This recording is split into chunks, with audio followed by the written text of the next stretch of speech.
Hey, good day to everybody out there. Welcome back to The Hill. My name's Mitch Evans with Hill Brothers Transportation and Hill Brothers Logistics.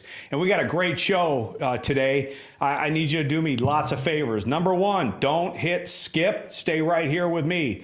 It's Bring Your Children to Work Day today all across the land. And at Hill Brothers right now, we have a lot of our children watching to see what we do in the transportation space. And right here in the studio with me on today's podcast is my youngest daughter. Now, to keep mom happy and not get in trouble later from my beautiful, beautiful, wise, intelligent, lovely wife, I will not be using her name. We will not be showing her face, and we're going to alter her voice.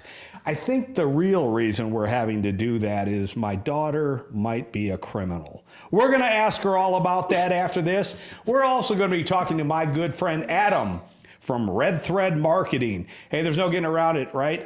We all buy products, we all select services, and the reason we do those things is because people in the marketing world are dropping advertisement in front of us to get our attention. And in the trucking space, that can be a challenge. So we're going to talk to Adam all about marketing to trucking companies. It's going to be a great show. Do me a favor, come back right after this, and we'll catch up to you in a minute. Hey, welcome back. Mitch Evans here on The Hill. And today is a very special day all across this great land of ours. It's Bring Your Children to Work and let them see exactly what you do. And right here in the studio, I have my youngest daughter, who we will not film, and we will alter her voice, and I won't even use her real name. We're just going to call her G. And G has been watching me type on a computer all morning. Fascinating stuff, right, G? Boo! Yeah, there's sometimes in the transportation space when you're in the office, there is not a lot of exciting activity. Nothing like when we're driving. So we're going to do a couple of things with you, G. Is this going to be okay? Yes. The first thing we're going to do is we're going to find out why exactly do we have to hide your face, alter your voice, and not call you by your name. I'm thinking criminal record. What crime did you commit? I'm thinking that I was sleeping. No. Yeah. And why do we have to do all that? Because of my mom. Oh. Well, all right. I'm going to let you off the hook on this one. I'm not going to accuse you of any crimes, but I do know that right now, in fact, you're skipping school. Because you made me. And I get the choice. All right. Well, we'll just see about that. Let me ask you something, G. Are you ready to talk to Valentine? Yep. What do you want to ask Valentine? Does he like Taylor Swift? I think I know the answer, but I guess we're going to give Valentine Winchester a chance to answer that question right after this. Hey, welcome back, and we're here in the studio still with my youngest daughter, G. And G, we're going to have a little bit of fun with Valentine Winchester. Are you ready to work with me and check and see what ChatGPT thinks about something? Yes. And what exactly do we want to ask Val? Do you like Taylor Swift? All right. Well, you know, that's I think that's critical to know when you're a truck driver. Does ChatGPT like Taylor Swift? We're going to find out. So let's wake up Val. Hey, Val, it's Mitch Evans here, and you're on The Hill Brothers podcast. Give me a sound check, my friend. Spell your last name. All right, here's your sound check. My last name is spelled Winchester. Good job, Val. You spelled it right. Val in the studio with me right now is my youngest daughter. We're going to call her G. Can you say hi? Hi there, G. It's great. Hello, G. It's awesome to have you in the studio. I hope you're having a great time. Are you having a great time, G? Kind of. It's boring. If there's anything else I can do to make it even better, just let me know. All right. She wants to ask you a question. Are you ready to answer her question? I'm absolutely ready. G, ask away. I'm here to answer whatever you're curious about. Do you like Taylor Swift? Taylor Swift is a hugely talented artist. Whether you want to know about her songs, her albums, or just have a fun fact, I'm all set to chat about her. What are your top 3 favorite songs by Taylor Swift? I can't have personal favourites, but I can tell you some popular hits. Love Story's a classic, Shake It Off always brings energy, and All Too Well is a fan favourite, especially the long version.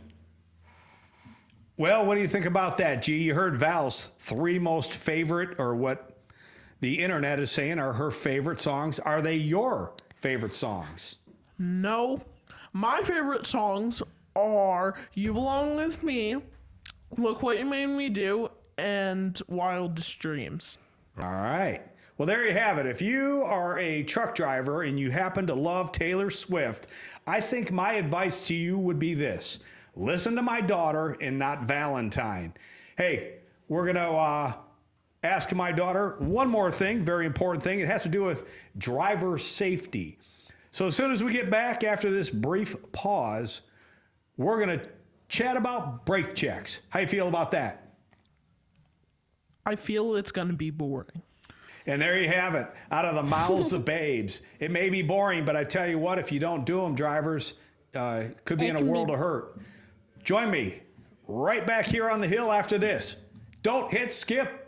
Hey, welcome back. And we've got one more small little feature that we're going to discuss here on the hill with my daughter, G. G, are you ready to take a look at this video with me and tell me what you see? Yes, I am. All right, let's show it. Haley, load up the video. So you can see here, G, take a look. What do you see? I see mountains and I see a car with smoke around, a truck with smoke around it. Yeah, there's a big truck right there going down a mountain pass, and there's a lot of smoke. What do you think's going to happen? It's going to catch fire. Yeah, it's very possible, yes. When brakes burn up, they can catch the tires on fire. The tires catch the rest of the truck and trailer on fire. And what this driver failed to do, and drivers, I cannot stress to you enough, so you don't have to hit an emergency runaway ramp, is check your brakes. When you get up to a mountain pass, you got to get up there, check, make sure everything's going okay, right? That you have brake pads and that the brakes are functioning. The other thing you need to do is control your speed. If you got Jake brakes on your truck, they need to be engaged. And you need to hold and pump the brakes very gently as you come down that mountain. What that driver did in that video, G, probably didn't do a brake check and then got going way too fast, tried to just use only their brakes. And when you're 80,000 pounds, the brakes alone are not going to slow you down. And what happened is they caught their brakes on fire and had to hit the emergency truck ramp. So one day when you're a truck driver, because you're going to be a truck driver, right? No, Why not? because because I don't like trucks. I feel like, has everybody seen that Liberty Mutual commercial? Yeah. You ever seen that one where he goes, Yeah. well, at least He spelled insurance right. He did not. Yeah. A dagger to my heart. That's all right. You're only 9. You got lots of time to think about what you want At to do. least I can life. spell truck. You can spell truck. Hey, I want to tell you thank you joining me on the hill. And it was a lot of fun. Did you have fun? Yes. Awesome. And that's one of the things that we really try to do here on this podcast. We want to provide you with the information you want to hear, but we want to have a little bit of fun too. the world's really Really serious, and every now and then you got to take a step back and make a joke and laugh. So thank you for joking with me and laughing with me on the hill. Hey, do me a favor, don't hit skip. Come on back. Here in a minute, we're going to have Adam from Red Thread Marketing right here in the studio with me, and we're going to have a little bit more fun. We'll see you right after this. Hey, welcome back to The Hill. Mitch Evans here in our podcast studio. Hey, check this out right over here. I got my really, really good friend, business partner, Adam from Red Thread. What's Adam, happening? thanks for joining me here in the studio. I've been really looking forward to this. For what reasons? Yeah, well, a couple of different reasons. One, when I first met Adam, it's got to be coming up on 3 years now. And, you know, there's just certain people that you meet in your life where it's like, man, that dude could sell ketchup popsicles to a woman in white gloves. And that's Adam, man. The guy's a hustler. So, Adam, what I want to do is, I mean, tell me your story. I mean, I've heard it before. It's, I mean, it's super duper impressive. But let me hear, how the hell did you get into marketing? Yeah. And how the heck did you build the company that we now know as Red Thread Marketing in downtown Lincoln? I made a deal with the devil. No, I'm just kidding. So how far back do you want me to go? Well, I mean, we got a minute, so let's speed through how it all happened. Chicago. So I'm currently in Lincoln, Nebraska, right? Chicagoland native. First love, like my first business entrepreneurship was selling sneakers and like Nikes and Jordans in the Chicagoland area. Like I'd skip school to camp outside of Nike Town and buy a pair of Nike shoes for $95 retail, and then sell them to my rich friends for about $300 the next week. Nice. That's my entire plan, and then. I thought that was great, but I could only sell to my local high school friends. I could have been a drug dealer, but I did this way better stuff than this. I want you to understand that too. I'm guessing the Chicago Police Department and the variety of suburb cops were all very thankful you were selling sneakers and not cocaine. Yeah, you know, I was trying to go the I'll call it appropriate way of doing this, but I realized like Facebook was just coming out. Like this is like the mid 2000s, like 2005, 2006, 2007, like. I realized that I'm like, oh, I could sell to kids across the country as opposed to just my the wealthy high school kids. And so I just started a Facebook group called the Nike Dunk SB group, which still exists today, where I'm like, hey, I want to sell these shoes on here. Let me get a following of people who also are interested in this. And you blink twice, and this fat little 15-year-old kid who's selling has 100,000 members in this Facebook group who are buying and selling, trading these sneakers. And so that was my introduction to marketing. And it was going great until Chicago went full Chicago. People were getting stabbed and shot and mugged for over the sneakers. And so they removed all the retail sales and my business fell apart. Chicago went full Chicago. You're from Detroit. You know what this is. Yeah, that's right. So real quick, let's talk about something here that's really, really important to me. And I'm going to have to call on my young daughter who's sitting over here with Haley, our producer. And we're going to talk about the Detroit-Chicago rivalry for just 1 second. Blackhawks suck. Bears suck. Bulls suck. The White Sox and the Cubs suck. Go Tigers, go Lions, go Red Wings, go Pistons. I think the Bears won the division last year. I don't think Detroit made the playoffs. I think the Bulls have more championships than the Pistons. I don't think the Cubs have more championships than the Tigers, do they? Not the Cubs. Not the Cubs. The Cubs don't But I think the Cubs and the White Sox put together, yes. All right, touche. I don't want to talk about that no more. All right. There's a great 90s rivalry. It's been reemerged in the 2020s. No, the Bulls are so bad right now. Anyway, so you're here in Lincoln now. Let's hear that. Selling sneakers, going well. Business fell apart because Chicago went full Chicago, and my favorite uncle in the world is from Geneva, Nebraska, a small town, kind of the soft part of the state. Yep. He's like, Adam, you can't try and keep running this half-ass business forever. You need to go actually get a real job and do a college thing. So I'm like, where should I go? He's like, you should become a corn husker. And I'm like, that sounds terrible. Why don't I go frolic in the cornfields? I didn't know anyone here. It's my first thought. And I just applied here, got in, visited here with my dad. I'm like, oh, this is a legitimate city. It's really cool. It's really interesting. There's really nice people. There's good food. The vibes are high. Everything was great. So enrolled to be a Cornhusker, worked my butt off in college, had a bunch of jobs, internships between the Huskers, advertising agencies, really you name it. And then fast forward to my senior year of college, I said, I'm just going to go freelance, make some beer money with my friends and I. And that beer money turned into a functioning advertising business that had an operating agreement written by the student attorney in the union who usually handles MIPs and DUIs. Yeah, sure, I'll make you a business agreement. And so me and my college buddies set off without a second thought and started Red Thread on May 21st, 2014. I just graduated college 2 weeks earlier. Nice. It's insane. How's the business doing now? So basically, at the time, right, you and your buddy, one or two buddies? Yeah. It was me and three of my college buddies. All right, so we got four of you. Yeah, we had four business partners to start. And it turned into we'd start our workday like 2 p.m. because we had a late night. You can fill in the blanks there. We'd work till about like 12:30 a.m., maybe 2 o'clock in the morning, and do it all over again. Like, it was a very mix of like a very like bar-driven meeting scene. Like, Barrymore's was a really key spot for us. Duffy's was a really key spot for us. Right. But like, eventually we realized the workday doesn't start at 2 p.m. We actually just start around like 10-ish. So thereabouts. we evolved to go from like 2 p.m. start time to about 10-ish. And because that's when most of the work world is getting up and getting going, that 10 a.m. in the morning. But if you work till, I mean, there's literally tweets I fired off from the Red Thread account at like 2 o'clock in the morning, like when we first started. They're like, it's me literally sitting next to a client designing a booklet. Like, and that's not an exaggerated story. They're like, and he's like, I do not want to be in this photo. I said, watch this. They took a selfie of us together. Nice. All right, so 4 of you drinking beer at Barrymore's and Duffy's and launching this marketing firm. Yeah. And now you are in your... I'm still 21 years old, I'm pretty sure, like in 2014.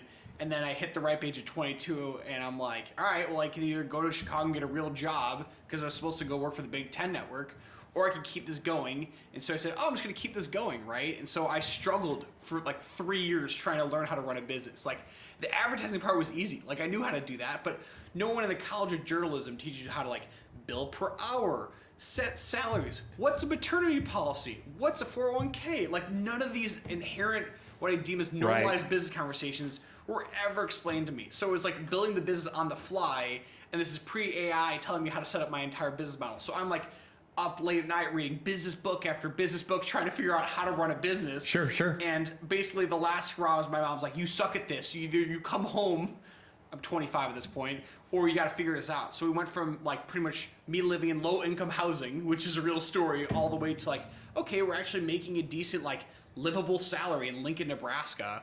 And from there, the business just like stair-step climbed every year to a team now of about 30 individuals who call me from all different walks of life. Yeah. We have clients in so many different spaces. I mean, we have really, really great clients in like the tech space, the manufacturing space, extraordinarily difficult clients in the trucking space, but that would be Hill Brothers, I'm guessing. That would be correct. If anything, I pride myself on is always shooting from the hip and being very, very challenging. Have you told the viewers your nickname? I that has not come up yet. You should tell everyone your nickname. Do you know his nickname? Me? No. No, you should go for it. No. You brought it up. So he's telling me this story about his cop days, and he was always itching to get into fight, right? Or itching to go take some bad guys down. So he was dubbed Itchy Mitch by the police force, which I think is an absolutely hilarious name. Yeah, it's kind of a nickname that stuck. I wasn't always this old man that you see in front of the camera, and yeah, I had a propensity for wanting to get the job done, and I earned that nickname back in the 1990s. That's wonderful. Did you know his nickname was Itchy Mitch?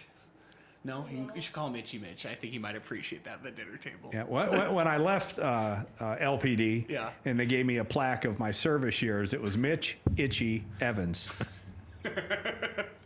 There's way worse nicknames you could have earned, so this one's okay. I'm all right with that one. So let's talk about what Red Thread does in the year 2026, and more specifically, what are you doing for Hill Brothers? Because if memory serves, and my memory is kind of fading on me over time. Yeah. We just inked another deal. You're going to put together 6 promos for us, right? Absolutely. Let's talk about that. Yeah, so what we do at the core is we try and solve business problems. That's how I describe it. So a lot of businesses come to me with like various like opportunities like where they want to grow, where they're trying to generate more leads, or they're trying to grow their brand awareness, or they're trying to market to a specific decision maker, right? So we try and build marketing campaigns that solve those specific problems, from B2B marketing to B2C marketing to e-commerce marketing, right? You name it. What we've been doing for Hill Bros through like the past few years is we've done a lot of driver recruitment, right? Like, your guys' business problem is, how do you guys grow? You need more drivers. So we've built a whole digital marketing package experience to recruit drivers, and now we're switching over to video production, which is something our team does really well. We're focusing on like how to tell these short form stories in a vertical video experience, because that's what people are scrolling through nowadays. And we're producing a series of 6 of those right now at a very great value, in my opinion. I mind you that. And we're going to tell the story about what it means to be a driver at Hill Bros, right? Like, it's the idea of like, do we want to market the not just the over-the-road drivers, but the people who are home within the area almost every night, right? We have Right. all those opportunities. Don't let me speak for you from recruiting. This is your specialty, but I'm trying to remember everything. So I really want to focus on, like, how do we tell those different anecdotes, those different stories? Because if we gauge interest and we drive someone to an application page, they say, yep, I'm interested in signing up for the Hillsboro's Army of Drivers, we can do that too. So that's our entire marketing plan. Well, and here's the thing, right? Absolutely agree. That's why I came back to you and said, hey, I need a little bit of help. If you are out there, certainly, we're talking to a lot of truck drivers, but hey, if your office and staff and your job is marketing and advertising and recruiting to hire truck drivers, you're probably realizing the same thing that I've realized and a lot of my peers is it's becoming more challenging. 100%. Matter of fact, just this morning, I was talking to a vendor that I work with out of Alabama, and he was letting me know that across the spectrum, they work with 300 other trucking companies. They've seen a 75% increase in cost per lead. So we're having to spend more money to try to attract more drivers because the driver pool, the labor pool is shrinking. Well, at the same time that I'm having this conversation with him, I'm getting an economic report that I receive once a month. And they have what's called the Driver Availability Index. Okay. And that index over the last 10 years, they measure it in, is the marketplace improving, meaning it's easier to find drivers, or is it deteriorating? Yeah. And in December, it was the last metric that we saw where it was okay. It was right about break even. January, February, and March, it is just like it went off a cliff. The industry and the ability to find drivers is deteriorating to a level we've not seen since COVID. Why do you think that is? Well, it's a couple of different reasons. Okay. One, the government the last year has really clamped down. They've gone after non-English speaking CDL holders, non-domiciled CDL states that really put out a couple 100,000 drivers with this non-domiciled. We've even seen in the industry where there's no name on their Class A CDL. It just says no name given, but they were out there driving trucks. So It's wild. a combination of we're pulling labor out of the marketplace, which, supply and demand fundamentals. Absolutely. But the other thing that's happening is we're starting to see improvements in the marketplace. And so our customers are having to pay us more to move freight. Now, fuel's a big reason of that. We all know what's going on at the Strait of Hormuz. And so we're paying more for fuel, Sure. but now we're having to start to pay more in wages. That is great for the truck drivers, but it means they're getting back some control that they haven't had for 4 years. Yeah. So they're shopping around. They're looking for the highest paying companies out there. Do you guys have like an average wage of what these drivers are making? Because I mean, this is a significant like lucrative job. I mean, there's a lot of people who are Gen Z, Millennial, Gen X, all the way up to Boomers, like who I'm just thinking like they're slaving their way through an office job in a very poorly lit cubicle, making $40,000-$50,000 a year. Like some of these drivers make significant money. Right? I don't know what Hillsboro's pays. I'm sure it's top of the line, right? It is. Yes. It's top of the line. You heard it right here from Adam. Yeah, it's from your boss's cool most days. No, I'm just kidding. But I think it's I can't believe like it's such a lucrative career, and I'm so interested why like there's not a bunch of movement towards this what I call like blue collar type effort, because the amount of money you can be making for what I deem as a fairly enjoyable experience, you're just hauling things, right? You're just moving from one place to the other, is a really, really great opportunity for a future. So why is, like, do you have like an average salary that you want to share, or do you want to like talk about like why people are not getting into the industry? Because it's fascinating to me that they're like, yes, let me just struggle bust my way through the current what is U.S. economy by trying to get a white collar job, when I'm like, look at the shiny object right in front of you, right? That can literally drive out and max out your retirement 4 times faster than what you're currently doing. Right. And so here, I'm going to take an opportunity. I'm going to jump on my soapbox. Let's do it. All right. So here we go. Yeah. First things first, right? I'm Gen X. Yeah. So I'm kind of up there a little bit. But God, what was I thought beating... you were way older. No. Hey. Now I'm only paying 50% of what you asked for on that special deal.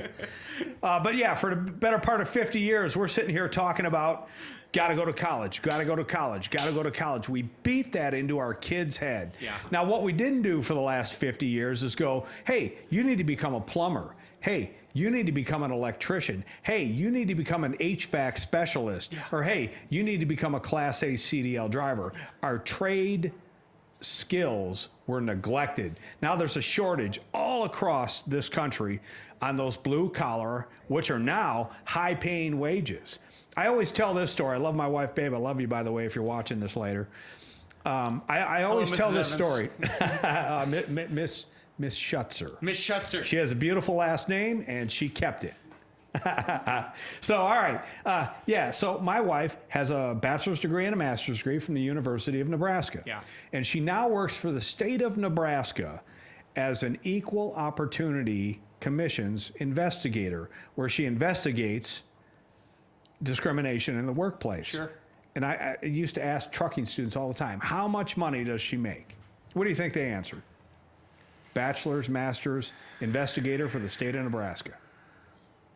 This is a horrible question because there's no great answer. Because if I overshoot, It's loaded. It's a loaded question. what she deserves versus what she's making is very What different. she's I making, imagine. yes. I bet she's making $60,000 a year. You are way over. Right Really? around 40,000. Okay, that's Now, about when 20 bucks an hour, by the way, too. When she first got hired, she was making 20 bucks an hour. Yeah. And so we were talking to CDL students I about hate all that. They're question like, so much. yeah, 80,000, 90,000. I'm like, wrong. Mitch wishes it was that, but it's not. Yeah. You can go work for a local trash company right here in Lincoln, and you're going to make 24 bucks an hour with overtime. So at And that least just 50 blew their grand a year. mind. But that's what we did for 50 years. We Yeah. made everybody believe that getting these degrees and doing these jobs was the end all be all. Yeah. But what we did, we overloaded the labor market with bachelor's degrees. I mean, in everything under the sun. I mean, look at some of these bachelor's degrees these universities offer now. Totally. It's like, what a waste of time. What a waste of money. Yeah. Well, we're starting to see Gen Z, and I'm guessing Gen Alpha, they're going to start stepping in. We're calling them the tool belt generation. Yep. Yep. So I think that's really going to help, but we're not there yet. How do you so let me say the Gen Z, Gen Alpha, those who don't already have those bachelor's degrees or even potentially going through it, how do you convince them not only to potentially not pursue that bachelor's degree, but say, hey, I want to work in the blue collar field, but I want to specifically pick trucking? That's even a niche. Because I mean, the one thing they listen to any modern podcast they're listening to is they're like, AI is coming for your jobs. Don't go into white collar workforce. AI is going to take your job. AI is going to take your job. Like that is the entire thesis for what I'm listening to any modern podcast where most of the business executives are predicting that, but it's already slowly happening. Like I read something about that this is the smallest amount of immediate college grads you're ever seeing in history who are getting a initial job that's Right. a low level white collar job. And so I think AI is obviously a huge topic, and we can dive into that if you want to, but what do you need to do to convince these kids to say, I'm going to become an electrician, a plumber, because they think electricians are going to make $300,000 a year. That's a projection, they're saying.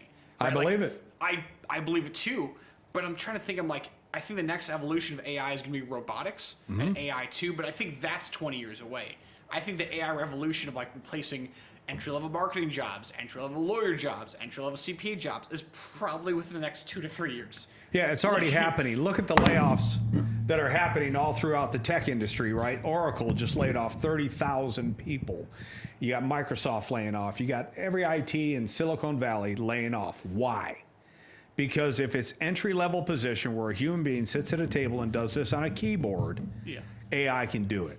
And it can do it a lot faster. So I agree with you. I think there will become a point in time, not in my lifetime, where a robot might show up and fix your plumbing or fix your electricity, but that is way into the future. Totally. The next 20, 30 years, those hands-on blue-collar jobs are going to be where it's at.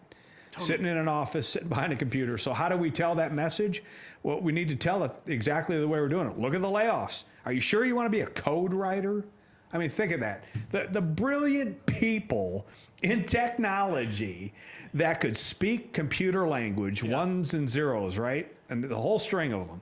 and write these programs that do everything that we know that they do are the same people that wrote the code for AI that is now writing its own damn code. Yeah. Why do I need people making $250,000 a year to put ones and zeros in a row when the damn computer can do it itself? That's how we tell the story. We got to tell them that, look, you've got to figure out a way to survive. Let me tell you, hey, there's air conditioning in the truck, there's heat in the truck, you're going to have a TV in the truck and a refrigerator in the truck. Whenever you need to, you can video call. The thing's got air ride seats. It's a beautiful way to see the country. Have you ever seen the country, or are you just kind of stuck in your backyard scrolling through your TikTok I like feed? to drive. Like, maybe I should sign up, or maybe I should apply, but I might fail on the parallel parking side of things. So We'll work on it. But there you have it. That's how we tell the story. So as you're making these productions for Hill Brothers over these next couple of months, those are the things that we've got to work into this. Did you like my mic drop moment? That was awesome. That was a mic I drop love moment. those unscripted moments where you just go, well, nothing we can do about that. But yeah, you gotta put back in. So I mean, look at there you go, ladies and gentlemen. Look at over here. Do you know, like maybe this- I do have some blue collar abilities, like Yeah. somewhere or another. I'm sorry if you guys just had like an ear, like just like punch or something like that in your speaker system. But I think the short of like all this is like, we're coming to the word I keep hearing is like this age of abundance, right? We're gonna have so much time because we're gonna have a robot doing our laundry. They're gonna be cooking for us. Like we're gonna get the best healthcare you could ever imagine because it's all gonna be computer driven. And so I'm thinking to myself, I'm like, okay, what jobs are left? And I just, for the life of me, can't envision these industries buying a robot that can do what we need to do right now, right? And so I'm thinking to myself, I'm like, okay, if I'm gonna have kids in the future, right? Would I look them in the eyes and say, you should go to college. You should go get a marketing degree. I'm like, I don't know if that's my first piece of advice right now. Like, I don't know what I know this is going to sound really condescending, but like, I don't know what you can learn in college right now that you can't learn in front of your computer. There is, and let me clarify too. Like, I think there's experience that you get in college, and I think you get to learn as working as a team if you have class projects. That's what my experience in college, right? I learned how to build like a really solid marketing campaign. But right now, I'm like, if AI sat me down and said, here's the steps by steps on how to do it, that'd be pretty damn good practice, especially if I executed on it. Yeah, absolutely. and I mean, you bring up a valid point. The way that we teach and the way that we learn is going through a massive, I mean, you think about the modern universities. Just look at over here at University of Nebraska-Lincoln. Yeah. Look at how sprawling that campus is. But that's basically, that's a 200-year-old model. Totally. People have got to walk into a building, sit in a classroom, listen to a lecture, and then regurgitate. And yes, there are some dynamics that you get when you're in a setting like that, but that's a 200-year-old model. I mean, people are sitting on their phones now, and they have the entire world at their fingertips. Education's is going to struggle because they're very slow to change. So. Totally. How do you get them to be drivers? That's the one question. Like, how do you say this is a great opportunity? Is it the fact that, like, is it the freedom? Is it seeing the country? Is it the pay? Like, what do you tell them? All the above. All the above? Okay. All the above. Okay. The other thing is, too, right, is your boss. Barely. Right? They listen to me sometimes. You know, but most of the people right behind you, right? Look at them. They're sitting out there. Where's their boss? Their boss is about 10 feet away. Yeah. They don't listen to that boss either. Yeah, well, sometimes maybe, right? Tyler. Yeah. But yeah, generally, right, in the office setting, your boss is close by. Your boss is going to check in with you. Sometimes, God forbid, right, you feel like you're being micromanaged. Nothing could be further from the truth, man. When you're in a truck and you're driving, the minute you leave, you're all by yourself. Totally. If the boss tries to call, guess what? In the name of safety, I don't answer the phone. I don't have to talk to him till I want to talk to him. Now, I'm going to do my job because I'm professional, and I'm going to do my job because I care, and I'm going to do my job because I want that paycheck, which is fat. But I don't have people hovering over me nonstop as I'm trapped in a chair, strapped at a desk, right? I'm moving around. That's one of the things that we need to do is sell that. Sell the pay, sell the freedom that you're not being hovered over. So those are all the things I need you to take back with you to your team as we get ready to produce our 6 videos. Are we a pro pet in the truck company or anti-pet in the truck company? Pro. Pro. That's a good video. You know what sells puppies and babies? I don't want to put a baby in the truck, but I want to put a puppy in the truck. Yeah. I think it's one of the video productions we should do. Well, and that's, perfect, because one of the things that we really believe at Hill Brothers is, look, yeah, we're not asking you to be isolated and alone. You're going to have video to talk to your family, but if you want your pet, as long as it's not like a Komodo dragon or a giraffe. But dogs and cats, we've had dogs, cats, birds, snakes on board the truck. If it makes you stay focused and stay safe and just have your companion, we're all for it. This is my emotional support Komodo dragon. Right. Have you had that before? Yep. Just one time we had to say, I don't know, right? We don't want it out there. Where do you get a Komodo dragon from is a real question. I don't think someone's BetSmart. They're not easy to find in Nebraska. I think... Can we run like a promotion, like you get a free puppy if you like drive for Hillbros for like a year? We don't want to do that. I'm just pitching ideas at this point. Just so everybody knows, we are not running a promotion of get your free puppy by coming to Hill Brothers. If they drive for Hillbros for 10 years, you'll buy them a puppy. If you drive for Hill Brothers for 10 years, we will not be buying you a puppy. Although I like the way your brain processes the creative generation. I figured at 10 years there has to be some gift that's like superior to a plaque, right? Well, I love the plaque idea. I think that the puppy idea is really a charming experience. I'll float that by our executive, but 10 years at Hill Brothers almost always equates to 1,000,000 miles. Yes. If you're a 1,000,000-mile safe driver, yeah, there's a big deal. What do you get? Well, you get a jacket, you get the plaque, you get a ring, you get money. But even more importantly, you'd have to check out some of our feeds from the past. But our boss, our chief executive, Rob Sauer, gets down on one knee and says thank you to the driver and places the ring on their finger. It's one of the funniest things, and one of the things that our drivers now. He's not a very he's like a accountant by trade, or was he? Yep. He's an accountant. He got finance down guy. on one knee enthusiastically and placed the ring on the driver's fingers. And it's happened now for all of our 1,000,000-mile drivers for years that it's become a tradition. When we celebrate the next driver, they almost expect it. Where's the chief executive saying thank you to me on a knee? But it's just one of the ways that we really try to appreciate our drivers, right? It's what you do that matters, not what I do. So Adam, hey, we got to wrap this segment up. I got to tell you, man, I had a lot of fun. I pitched you a lot of dumb ideas. I'm sorry. And Red Thread is just one of those remarkable stories, man. It's an American success story. Kid comes out of college, works with his buddies, they build a business, 30 employees. Probably in 7 figures revenue now. That's awesome. That's. I wish that was net profit. It's not. But Well, we're working on it. I think we'd all love 7 digits at the bottom line, 100%. But that's all possible as you keep stair-stepping up over time. So yeah, good for you, Adam. I'm going to shake your hand. It, brother. Thank you so much. It's great having you. Hey, do me a favor. Don't hit skip. Come on back, and we're going to wrap this up, talk about next week. We'll catch you right after this. Wow. What a great show. I hope you had as much fun watching and listening to this as we had filming it.